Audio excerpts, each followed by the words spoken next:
Welcome to the VetsConnection podcast with your host, Scott McLean.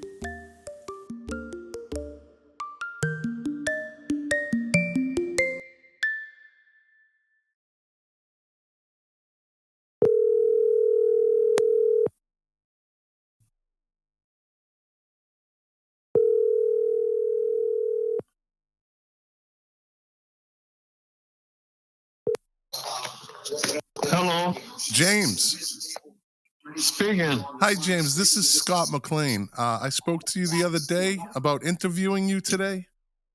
Yeah, Is that okay? Is this a good time for you? yeah. Oh, great. Well, Let me first, ask you a question. What you said the interview was about? so I'm doing a podcast on veterans and services that offer help to veterans, nonprofits that help veterans, and I'm also interviewing veterans that older veterans from Vietnam, Korea, and World War II, just to kind of get their story. So, is that okay? Yeah. Oh, great. Well, first, I appreciate your time. I appreciate and thank you for your service. I know you've heard that a million times, but thank you very much. Because of you, you laid the groundwork for me. I served for 10 years in the Air Force. So thank you. Well, I thank you. thank you for your service too. You're more than welcome. And nobody has ever said thank you for your service and meant more to me than when you just said that. So thank you. Yeah.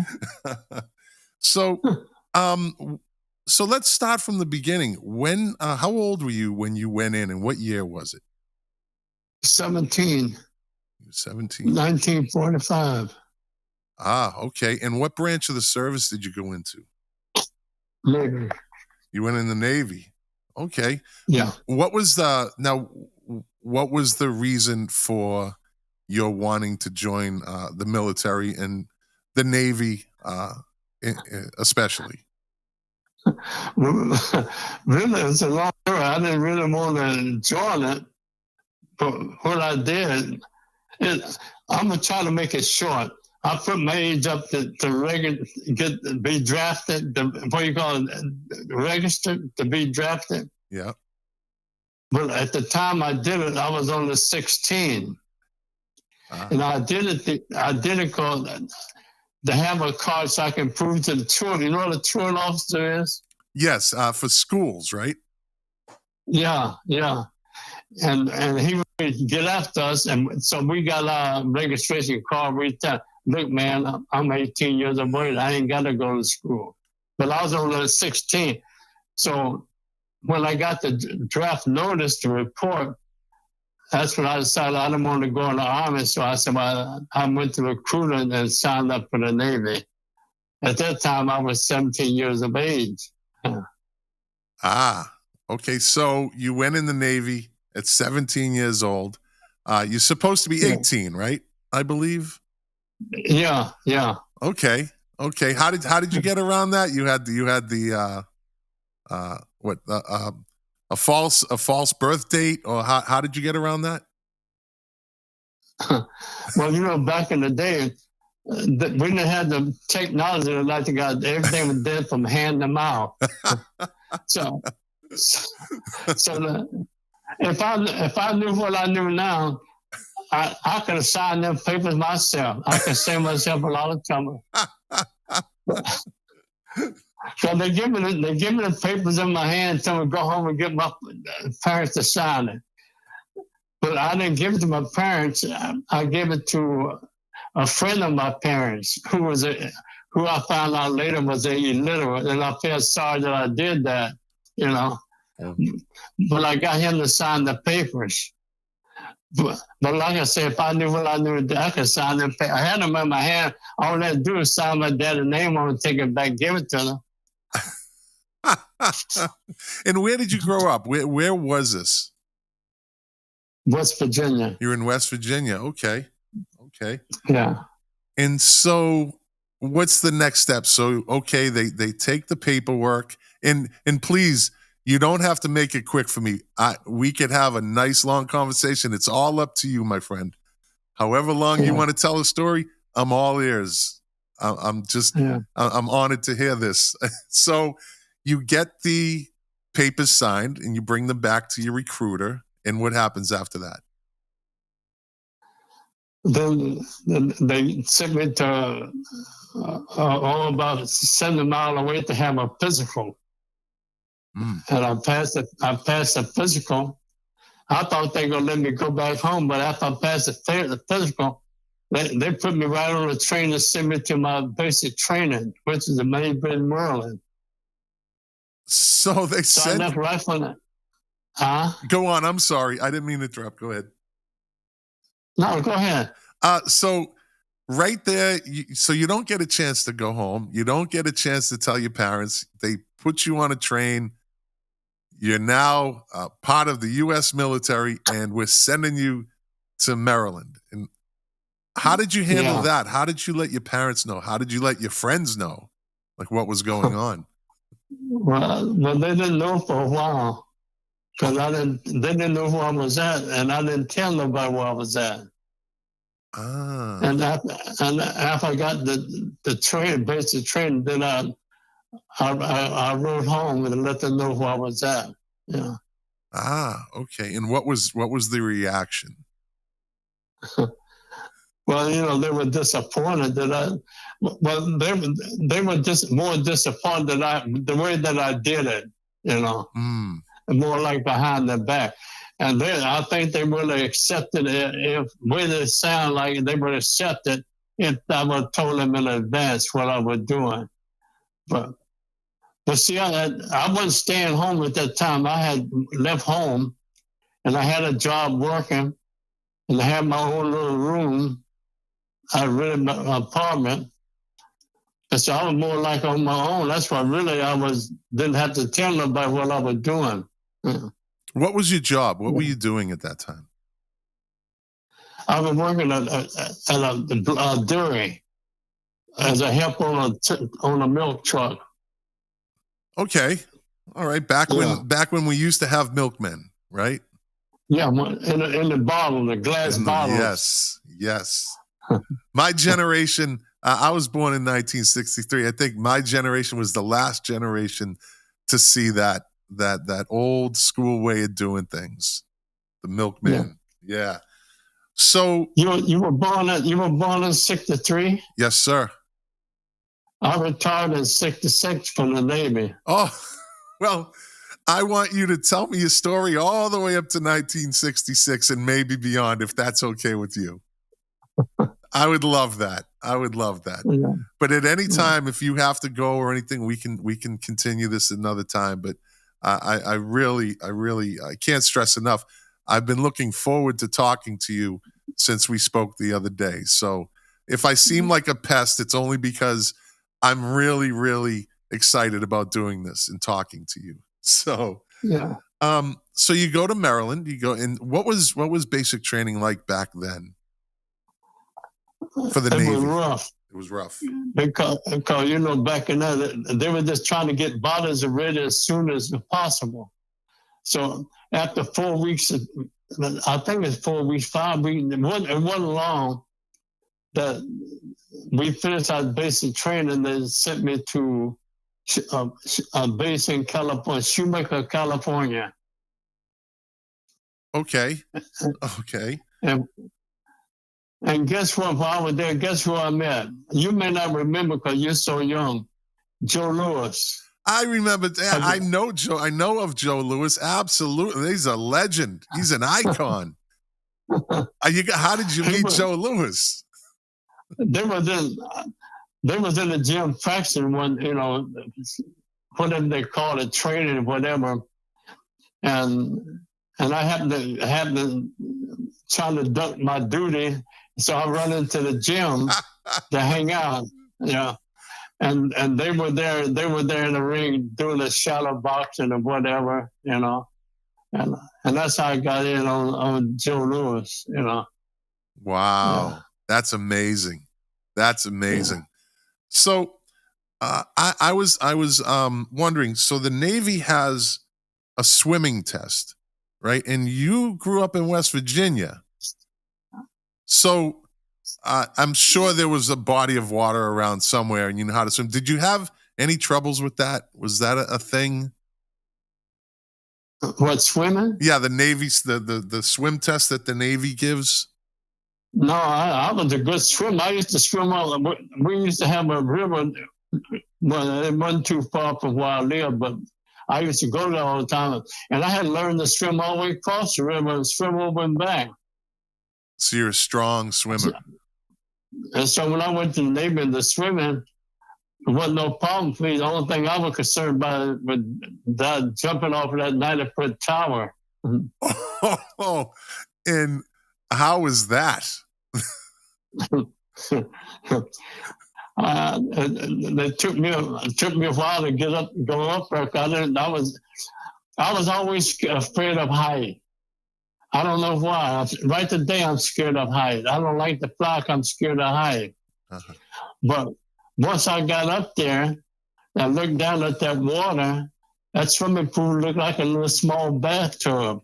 I said, hell, I ain't gonna jump down there. So I turn around to walk back and get back down off of there, and that thing I know I was on the way down to the water. They put. I thought after I got falling, I thought I would never hit the water. Then when I hit the water, I thought I'd never stop going down. I was like, so they pushed you off. Yeah. Now, had they done that to anybody prior to you going up there? Like, was this something that you were like, oh, I better jump or they're going to push me off? Or were you the first one? No, not. I'm sure they had done it before, but I was the first one I seen. I never. What they were doing, they were marching by companies. Okay. And line you up, and everybody had to take a turn going up jumping. And I never seen them push anybody off, but I've seen guys jump off before. You know. Yeah. Yeah. So that's a memorable experience, needless to say. But once I hit the water, the swimming wasn't no problem. All right. So once you get up and get your breath back, then you have to swim the length of the pool and back. Yeah. So it wasn't the water or the swimming, it was getting to the water that was your problem, right? That was my problem. Jumping off that tower. Jump and get it, yeah. Now the reason they do that is aboard ship, if you have to burn the ship, you have to jump. And so generally, about the highest ship was about 90 feet out of the water. That's one of them big aircraft carriers. Mm. And so what they do that jumping to let you get used to jumping off a ship if necessary. Yeah. Did you have to do it more than once? No, I had to do swimming more than once, but just jumping off the tower just one time. Just one time. And you were happy that was over, right? Yeah, you got that right. So, okay, so what's the next step? So you get assigned a ship? And Shoemaker, California, that's why from there I went to my first ship. And what ship was that? Back in the day, small ship didn't have names. They had classification and a whole number. The name of the USS PC 1081. And what was the small purpose? Ship didn't have a name. It was a submarine chaser. Sub chaser. Wow. Okay. Yeah. Okay. Yeah. So, where do you go from there? Where does that ship take you? Hawaiian Island. And so, how long did you serve? 21 and a half years. 21 and a half years. So this is during World War II, correct? When you first signed? Yeah. And did you? World War II ends, and what was the feeling? Well, when the day the war ended, I can't tell you what I was doing, but I wasn't asleep. I wasn't home. I was in, and I went by a joint. I heard somebody said, "World War II is over," But I didn't believe it. I just kept on, of course, doing what I was doing. what I was. We won't get into that. Anyway. We won't get into that. But you just were No, doing what you were we doing. can't get into that. And the next morning, I heard it again. So I began to inquire. And the first time I thought, you didn't know the one? I said, no, I didn't know it. I've been in the bed all night. Well, in the bed, but no.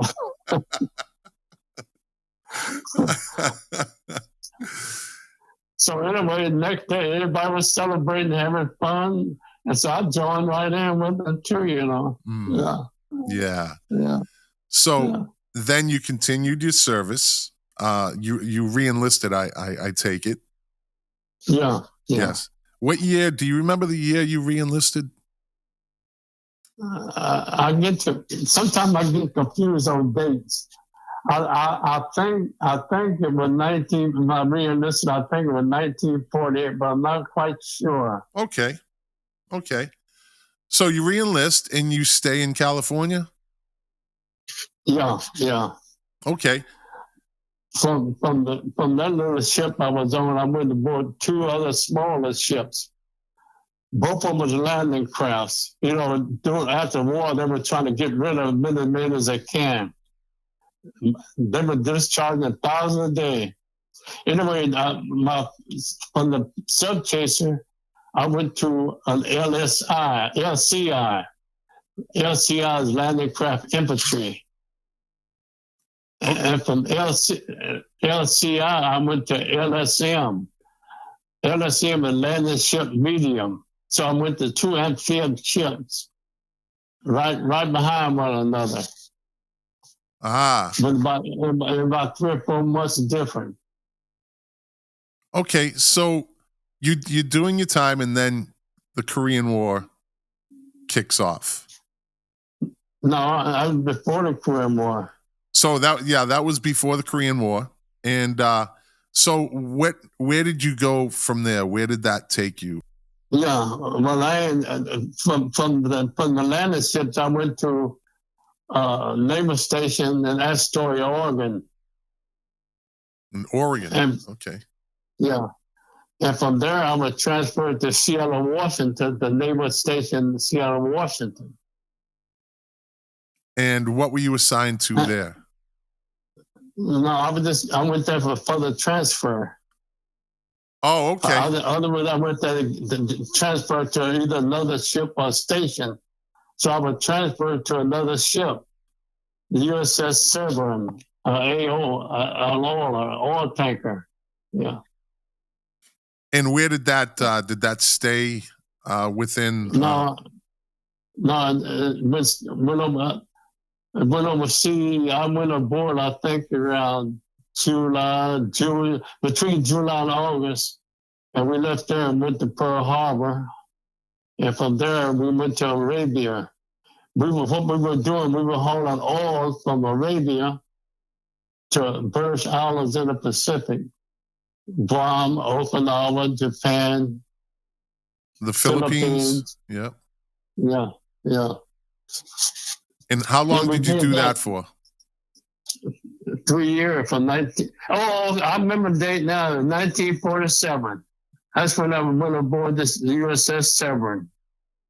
So I stayed on Severn from 47 to 1950. And from Severn, I went back to Seattle, Washington to be transferred for the assignment. And from Seattle, Washington, I was transferred to the USS Juno. Now that's how I got in career. That was February 1950 when I went aboard the USS Juno. And if you want to look at the history up on the Juno, you can pull it up. The USS Juno, CLAA 119. You get the whole story of what we did in and out of Korea. Give me some memorable moments when you were out there. In Korea? Yes. I think now that I'm able to sit down and think about it, I think what was really nerve-wracking was, you know it's coming, but you're waiting. And you don't know whether it's coming north, east, south, or west, from the underneath the water, from the air, where. And so, thing is, sitting there waiting all that time, you don't know what you hear. You're ready to jump out your clothes, you know. So the longest thing, the worst thing I found out is that I have to wait to see what's going to happen. Yeah. And then when it happened, you still jump out your clothes because it happened so quick. And was that an attack on the ship? No, we were doing. They didn't attack, but we attacked them. Now, the war started on the 25th of June. In the morning of the 27th, I was in Korea. So the ship was in Japan at the time the war started. On the Sunday it started. We were not too far from Korea, but we was in Japan, a little city called Kekashima, Japan, which is right across the strait from Korea. So they put you right into action and you headed over there. And how long were you there for? For 1 straight year, from June to June. So there was some nerve-wracking moments in there. Yeah. Yeah. Oh, we got the nickname the Galloping Ghosts. And how did that come about? Well, the Korean, they had some kind of broadcast. I forget now what they call it. And they were something like, have you heard about Tokyo Rose during World War II? Yes. How she used to get on and pretend like she knew what a fleet was and how many got shipped. Well, it was something like that, but only they call us the Galloping Ghosts. Because we would attack the east coast of Korea, maybe in the morning or late at night. Then we go around on the east coast and attack that. And time the little North Korea catch up with us, we'd be down in the South China Sea around Formosa. And time they get down there in the South China Sea, we get back in the Sea of Japan. And when they get near the Sea of Japan, we back on the East Coast Korea, shelling again, bombardment rather. Yeah. So this was pretty exciting for you did that for a year straight, huh? Yeah. So how did everybody pass the time during all this? What was the mindset on the ship? How did that work? Well, those type of warships, they got things that you can keep you busy. Matter of fact, they show movies all day long if you want to watch movies. Or you can sleep, or you can go to the small library, or you can go down and hide in the hole and shoot crap as long as you don't get caught. I have a funny feeling there was a lot of people down in the hole shooting craps, right? Let me tell you a story of what happened. Yes. We would see aboard ship that when you shoot crap, and on that steel deck, you could hear it over the next room or next compartment or whatever. So we will put a blanket down on the deck. So when the dice hit the deck, you couldn't hear it next door or the next compartment. And so this day it's on a pay that they was given about 4 or 5 hours. We were gambling big time, which is a no-no in the military, And so all of a sudden, the commander walked in, and we had a guy there he's a Filipino. He had the dice in hand, and the commander said, "What you guys doing?" And the Filipino says, we're just getting ready to say our prayer. He said, "Send the prayer." "Yes, sir, we're getting ready to say our prayer." That's the only guy. We're getting ready to say our prayer. He had the dice in his hand. So the commander said, "Well, what's the money for?" "Oh, Captain, we're going to take up a treasure and give it to the welfare center so we can have a picnic and park." So the commander said, "Well, since y'all going to give it to welfare, I'm the welfare department. Let me take that money." So he took all the money away. Game over. We're lucky we didn't go to jail, man. You were glad to give him the money. You were happier to see him leave, right? Yeah, yeah. You can have the money because we're gonna turn into recreation. So we can have a party when we get back in port again. Yeah. Yeah. So I'm sure you have a lot of those stories from that one year on that ship. How many men were on that ship? Do you remember? 800. 800. Yeah. All right. It was a cruiser. It was an aircraft cruiser. Did you make a lot of friends on that ship? Oh yeah, yeah. Well, especially when you're at sea, you only go. What you do, you go around talking to God, and you get to know a lot of the group. Now, I'm on my second to last ship with the aircraft carrier. It had 5,500 men on there, and so I didn't get to know too many people. Just the guy I worked with, I knew on that ship, but the guy who I worked with, because so many people on there. Yeah. Yeah, yeah. And you kept that friendship for as long as they last, correct? Yeah. Yeah. You know, I'm sure most of the guys I served with all of them passed away by now. When I think about my age, I know they couldn't. Because most of them guys I served with, they were strict alcoholics. Mm. And I know they couldn't live long doing that. Now, I used to try to drink, but I give it up. Well, I never did like alcohol. I only did it to hang up with the guys when we go to a bar or something like that. I may take a beer, but I never finished one. I just sat on the bar and sip it and make guys think I'm, one of the guys, Yeah, yeah. Yeah. And how old are you, James? 96. 96. Yeah. Well, I think that not drinking was probably a blessing in disguise, wouldn't you say? I think so too. I always say that. Yes. Yeah. That's why I was able to live long. So I never drank. But I drank, but not that much. I guess I could say probably didn't drink the whole gallon in my lifetime. Yeah. God bless you for that. Okay, so the year is up, and what happens after that? Where do you go? When we left Korea, we went to Japan to replenish, get food and water. And from there, we went to Long Beach, California. Ah, Long Beach. And that's the, what naval base is that? That's the Navy shipyard. Yeah, the Navy shipyard. That's right. Long Beach Naval Shipyard. So then how long were you there for? Well, after we went there for the change. We had on that ship, we had World War II guns on there. So they went in port to put in a new type of anti-aircraft gun. So we were there long enough for, I think, 6 months or so for them to change new guns on there. And then the ship went back to Korea again. Yeah. So you went over there a second time. Yeah, yeah. So I'm sure everybody enjoyed that 6 months in Long Beach, California. Well, they brought on a brand new crew. A lot of guys, but reservists, they were getting out, so we had to change and put a brand new crew on there.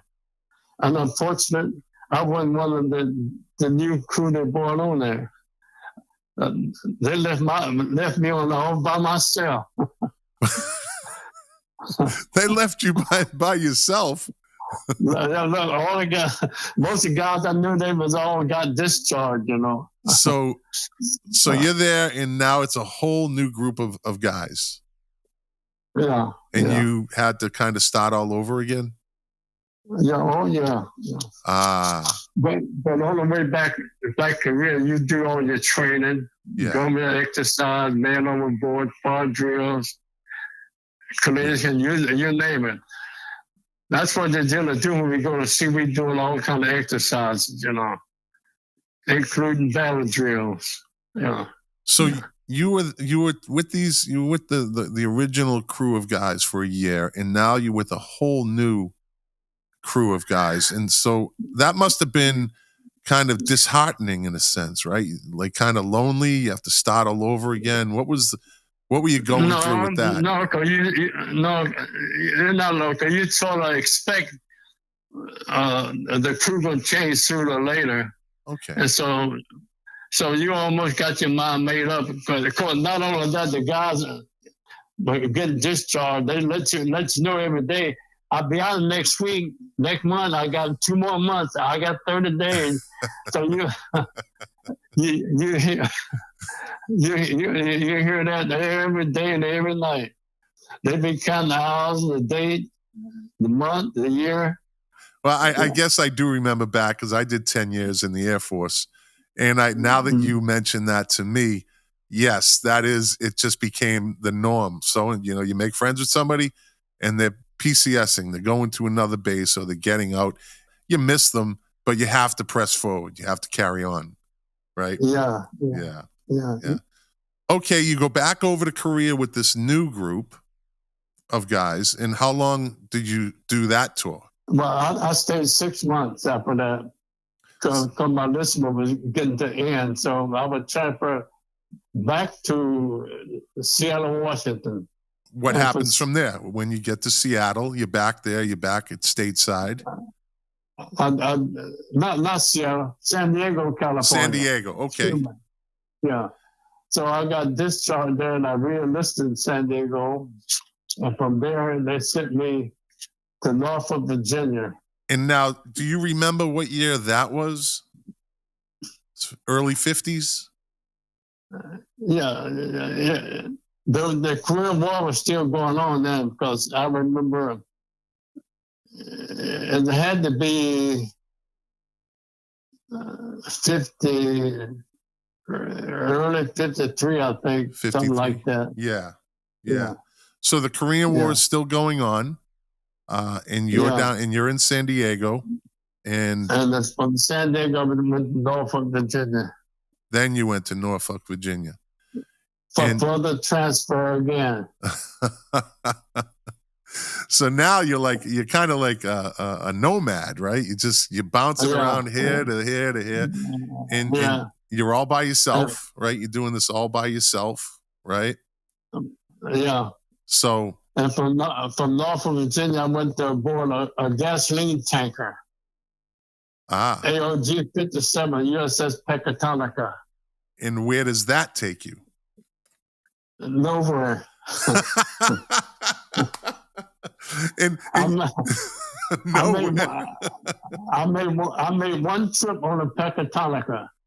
From Norfolk, Virginia, we went to West Palm Beach, Florida for a weekend, then back to Norfolk. And in my field, I was in supply. And in my field, there were two of us had the same rank, but the other guy was about 3 months senior to me. And so they pulled the straw to see which of us had to go.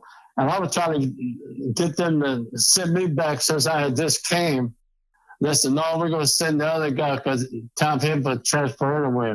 But anyway, they flipped around and transferred me instead of him. And I went from there to another ship called the USS Vulcan, which was a repair ship. What kind of ship was that? Repair ship. A repair ship. It did small repairs for submarines and destroyers and stuff like that. Okay. But it was but on there I was a member of what we call the Vulcan was a flagship for Server Squadron 3. And as I went aboard the Vulcan, they transferred me to the Server Squadron, which was a flagship, and I guess it's like a base that got a higher command on there. Okay. I don't know what you call it in the Air Force. But in spite of the captain, you had a higher command, which was a flagship, a staff. So they transferred me to the staff of the Service Squadron 3. And for Service Squadron 3 now, they had several different ships under their command. And one of them that we went on, that's when the war was over. I remember we were on the troop going to the North Pole with the USS Wyandotte, a.k.a. 92.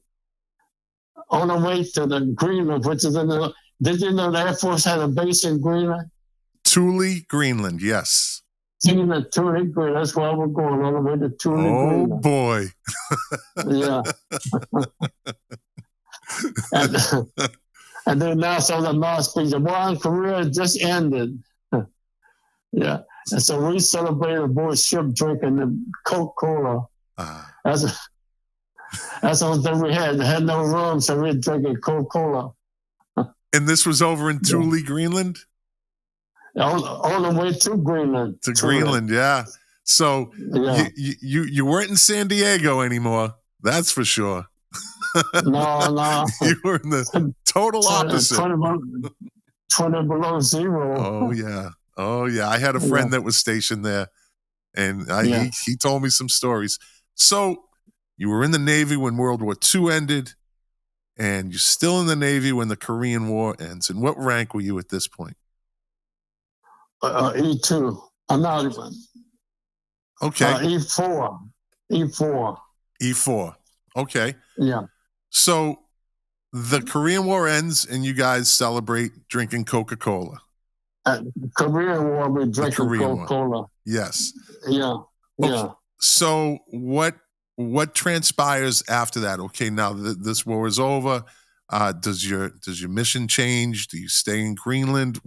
What happens after that? No, from Greenland they sent me to back to Norfolk, Virginia.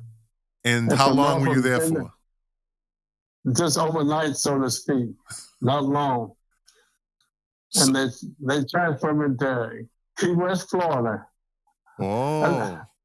That's how I got in Florida. Once I got in Florida, I found out the state's summertime. I said, I ain't going back up north again. So, my friend, I'm from Boston, and I got hired. I got out of the Air Force in 1997 and got hired by U.S. Customs and Border Protection in Miami, and I never went back to Boston. I love Boston, but I'm never going back there to live. I'm staying like you, my friend. I'm staying in Florida. We don't need that cold no more. No. So now you're in Key West, which is kind of back then a small paradise. It was, I'm sure, a lot quieter than it is now. And so everything's calm. Life kind of levels off, right? How long were you there for? 2 years.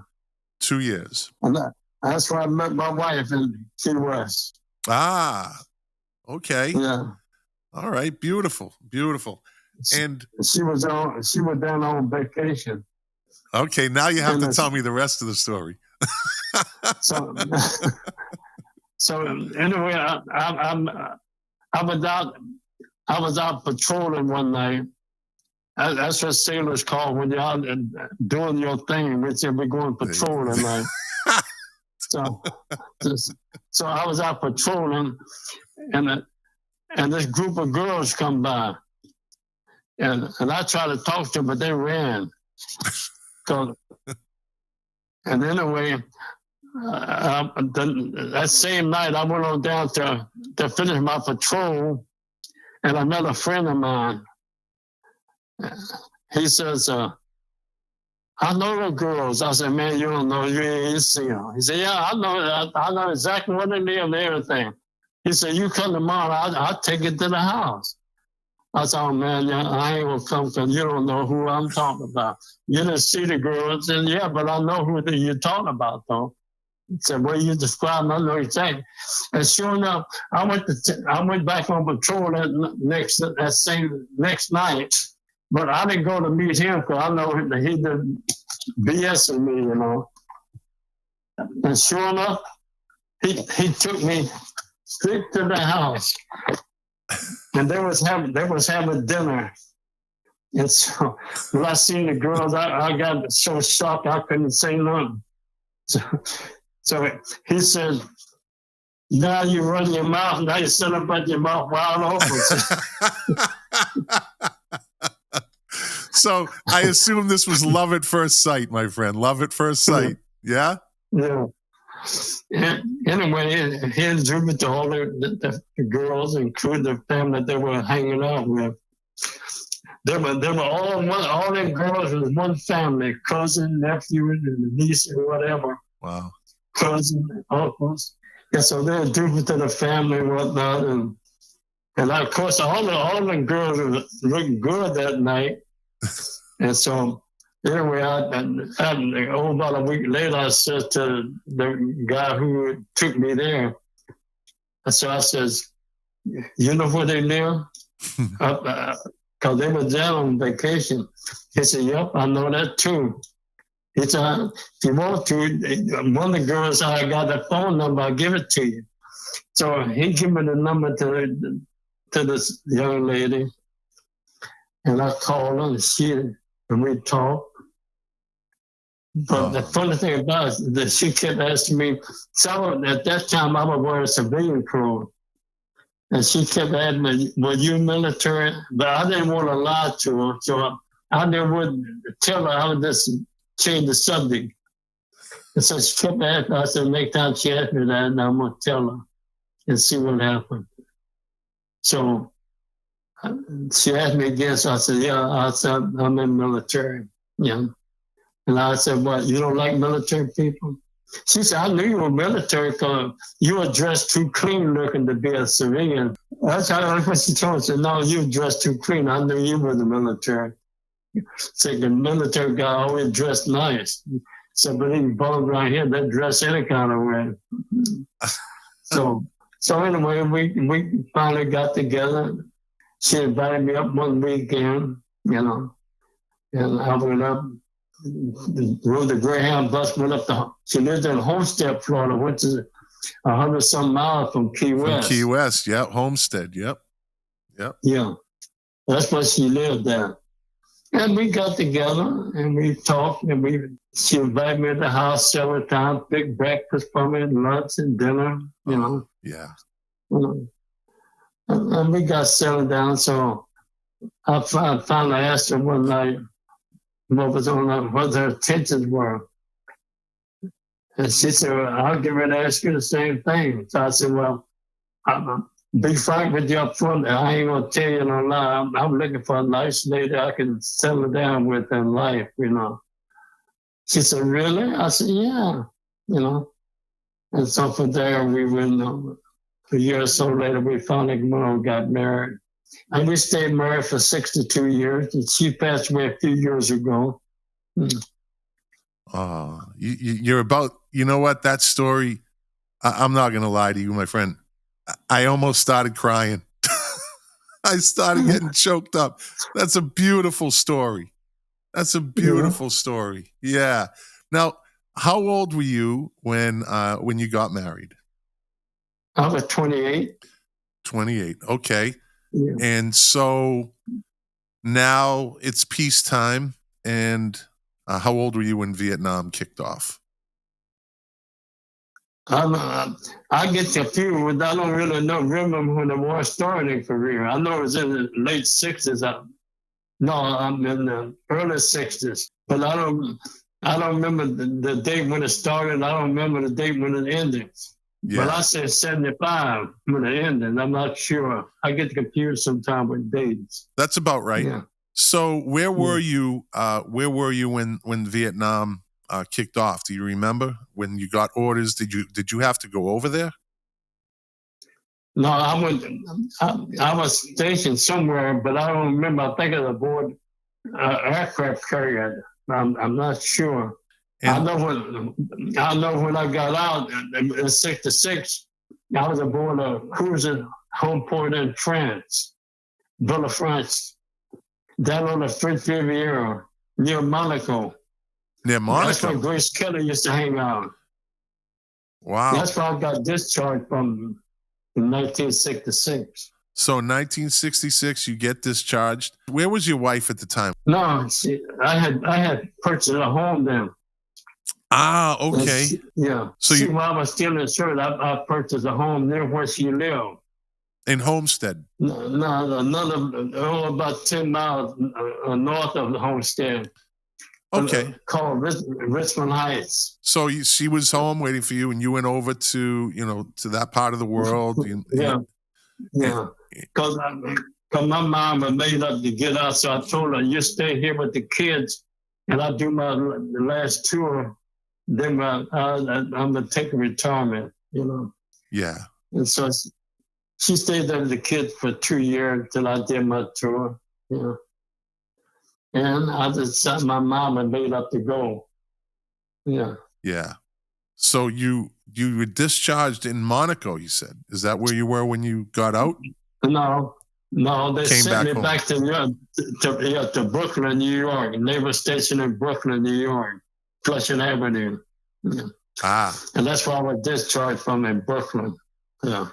Now I took the A train to the next air station, LaGuardia, and I took a flight out of there.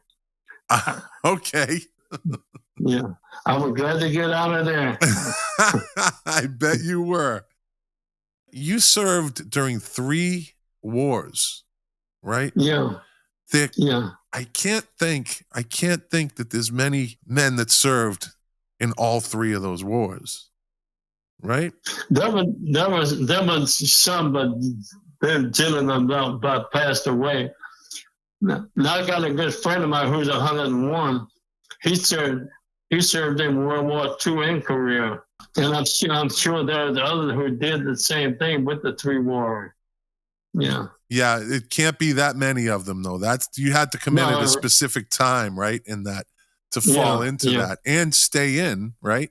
Make it a career, which is not a high percentage of military personnel choose it to be a career, right? No, you got that right. Yeah. So, okay, so you discharged in 1966. I'm 3 years old at the time, just to kind of. and where does life take you after that?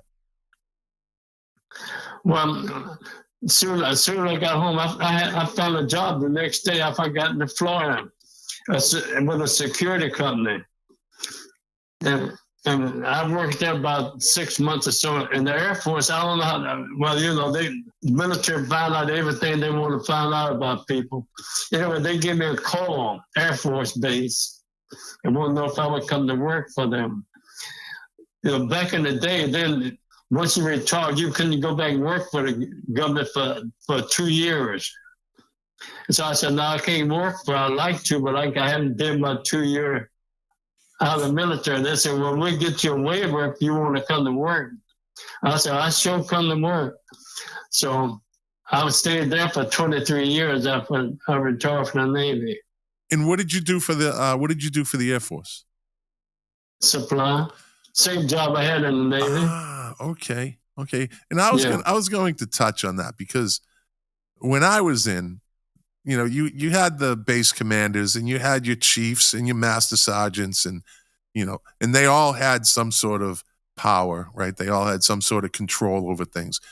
But I'd have to say, nobody really had more control over things than the people that worked in supply. Everybody wanted to be friends with people that worked in supply. Am I wrong there or am I right? No, you're right. Everybody wanted to be friends with supply people. Yes, because you could get things. When you're supply, you do all kinds of things, man. But let me tell you an experience I had. Yes. I had during the Korean War. I can't think of the date, but it was during the Korean War. My nickname was Peter Pan the Midnight Man. No. I'm going to tell you why they call me Peter Pan the Midnight Man. I knew at nighttime, the guy be out, they're supposed to be sleeping, but they ain't asleep. Around midnight, I go down the ladder with a big can of peanut butter in my hand and a loaf of bread. So the guy saying, here comes the peanut man, the midnight man. Peter Pan, the Midnight Man.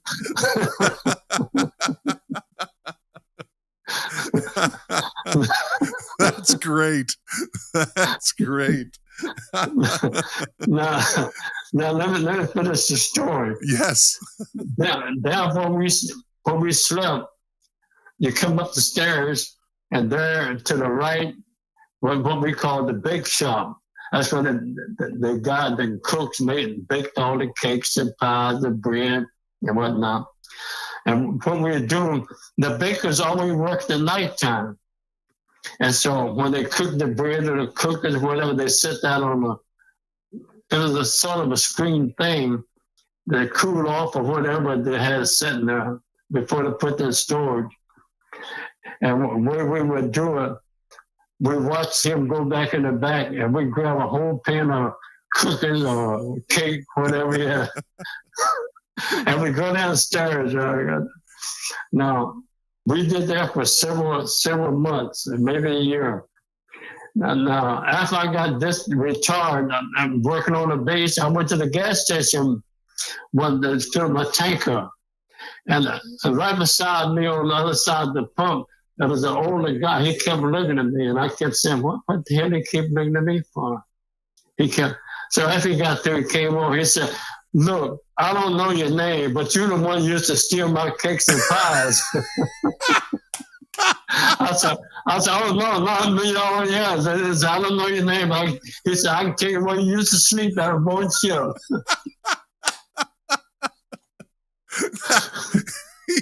So that must have drove him crazy.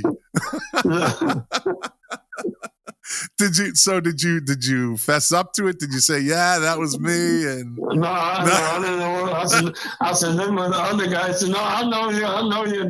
He said, I can't remember your name, but I remember your face. You the one.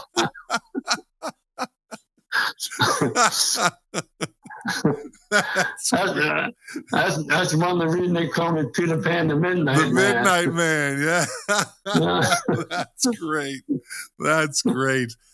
So, so you worked for the Air Force in supply. And how long did you do that for?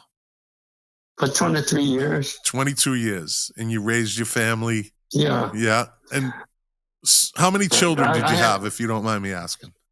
Four boys. And they want to go to the military. I said, no, you guys ain't military material. So, I said, I know you guys. You wouldn't fit in with military, no kind of. So they didn't believe what I was telling them. So I took two of them to base with me. They let them stay the whole day. And I sat down. I said, I want you to just sit here and listen when the guys come in. Listen what they be saying. And the guys come in, of course, they've been bitching about they come to the Air Force to be a pilot, and I was supposed to be this and that, and they got me up here in the supply and all. I said, see, I then went home. I said, see them guys complaining? I said, because the Air Force told them they're going to do one thing, but they got to do something else. And they're displeased and they can't get out. I said, you guys the same way, because I know how you are around the house. You don't like to be told to do things. You don't like to do things on time. You like to stay out late at night. I said, and you won't work in the military. I said, best you stay right here and go to school, get your education, and go ahead from there. And that's what they did. They stayed home. Yeah. That was sage advice. I tell them right today that they could have been ex-military, but I knew you wouldn't make it. Yeah. And so they're agree now. Dad, I'm glad you told them to go in there. Yeah. So they listened when it's kind of like the way you did it was like, I'm just gonna do this. I'm not asking permission. I'm just going to do this. But you were there to tell them, don't do it. Don't do it. That's funny how things came full circle, huh? No, my baby son, he wouldn't take this physical everything. And see, he was a college grad. I said, son, all they're going to give you is an airman first class, tell him to go jump in the lake. I said, because you should at least go to officer candidate school, Yes. But anyway, he changed his mind. He said, no, Dad, I better stay home, Okay. All right. Did you? And that's who I'm living with today, my baby son. What's that? I said, that's who I'm living with today, my baby son. Ah, okay. Yeah. After I got sick, he didn't want me to stay by myself anymore. So he said, I'm coming to get you. And so he came to Miami and got me and brought me up here into Tampa, Yeah. But you would not leave Florida, that's for sure, right? You would not have left Florida. No, I'd have died right here in Florida. Yeah. So did you keep anything from the military? Did you keep any uniforms or any type of like mementos from your time in the Navy? Nothing I recall. I can't tell you the day what happened to my military clothes. Because when I came home, I put the whole bag in the closet. And one day I went to look for them. And I couldn't find the bag. I think my wife threw all that stuff in the garbage. I never did even unpack my bag.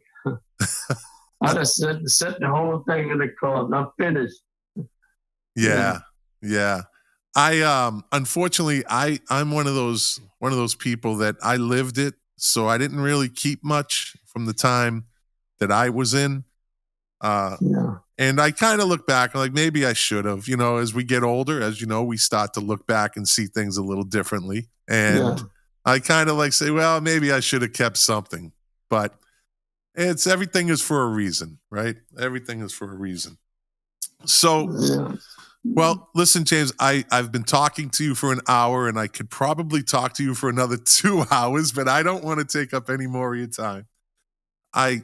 I can't tell you enough. I know I've said this more than a couple times. Thank you so much for talking to me. This was an amazing conversation. You made my day, you made my week, you made my year. I'm not making that up. This was an extreme honor to be able to talk to you. And now that I have your phone number, we might be talking again if that's okay. Well, you can call me anytime you like. That would be wonderful. That would be wonderful. I talked to Conrad quite a bit. Yes, and I'm going to thank him for connecting us very much. This was amazing. And if I'm ever up in the Tampa area, I will call you and I'll take you to lunch. I'll take you to breakfast, whatever I can do. I would love to meet you personally, though. Don't forget the Peter Pan and Midnight Peter Man. Pan, how can I forget that? That's a great story. And the fact that the baker remembered you all those years later at a gas station of all places. That's a great story, my friend. That's a great story. So, okay, James, again, I know I've said it already. I said it too much. Thank you so much. And thank you for your service. Thank you for laying the groundwork for people like me that went into the military.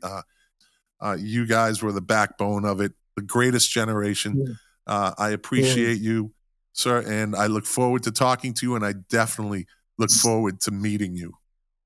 Okay, I appreciate the conversation with you. Yes, and we will talk again. Absolutely, we will talk again. All right, then. You have a good day now. You too, my friend. Thank you very much. You're welcome. Bye. Bye-bye. Well, there you have it. I don't even know what to say. That was amazing. I just can't say that enough. Well, I hope you enjoyed this as much as I did. This was truly an honor, something that I didn't see. It wasn't even on my radar. But my new friend, Conrad Ogletree, he set this up, this conversation that I just had. I'm kind of reeling, if you can't tell. I really am. So with that, I want to thank you for listening. I appreciate your support. I appreciate the nonprofits that I'm trying to get them out there. I appreciate the VA. I'm in a very good mood right now. I'm in a great space right now. So again, thank you. Thank you. If you like the podcast, share it. If you're listening on any of the podcast platforms, give me a like. And well, that's it. I'm just going to go glow for a little while, and you'll hear me next Monday. The VetsConnection podcast is produced by Scott McLean at the KOFB studio in Boca Raton, Florida. If you would like to connect with us, Visit our website at www.VetsConnectPodcast.com. If you have an idea for an episode or would like to be a guest on the podcast, you can email us at VetsConnectionPodcast@gmail.com.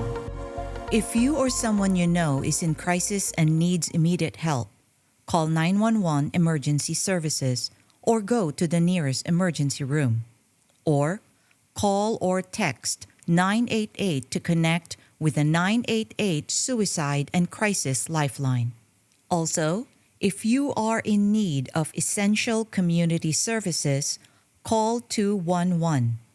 211 is a free and confidential service that helps people find resources for food, housing, employment, healthcare, mental health and substance abuse resources, legal assistance, counseling, youth programs, household items, and much more.